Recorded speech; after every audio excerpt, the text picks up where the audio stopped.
देश के जितने भी 5वीं अनुसूची या 6वीं अनुसूची के जो क्षेत्र हैं, इन पेशा कानून को नजरअंदाज करते हुए एक लाइन लिख दी जाती है कि राष्ट्र हित के लिए जमीन ली जाती है। हजारों आदिवासियों को विस्थापित करके किसी एक उद्योगपति को लाभ पहुंचा के कौन सा राष्ट्र हित चाह रहे हैं हम लोग। यहाँ पर हम बिरसा मुंडा जयंती मना लेते हैं, संविधान दिवस की वर्षगांठ मना लेते हैं, लेकिन संविधान के अंदर आदिवासियों के हित के जो प्रावधान है वो आज भी धरातल पर लागू नहीं है। राजकुमार जी, धन्यवाद सभापति महोदय। मैं आपके माध्यम से सरकार का ध्यान आकर्षण कराना चाहूँगा।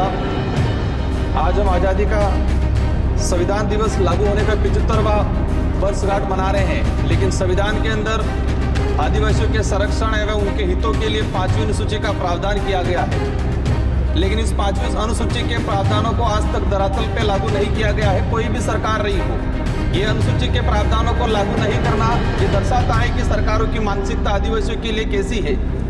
माननीय सभापति महोदय, अनुसूचित क्षेत्र के अंदर 5वीं अनुसूची में प्रावधान ये किया गया है कि आदिवासियों को जमीन किसी भी अगर प्रोजेक्ट के लिए या किसी भी कंपनी के सीधा हस्तांतरण नहीं कर सकते हैं।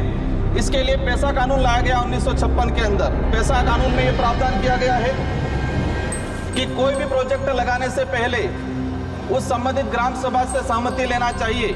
लेकिन देश के जितने भी 5वीं अनुसूची या 6वीं अनुसूची के जो क्षेत्र हैं, इन पेशा कानून को नजरअंदाज करते हुए एक लाइन लिख दी जाती है कि राष्ट्र हित के लिए जमीन ली जाती है।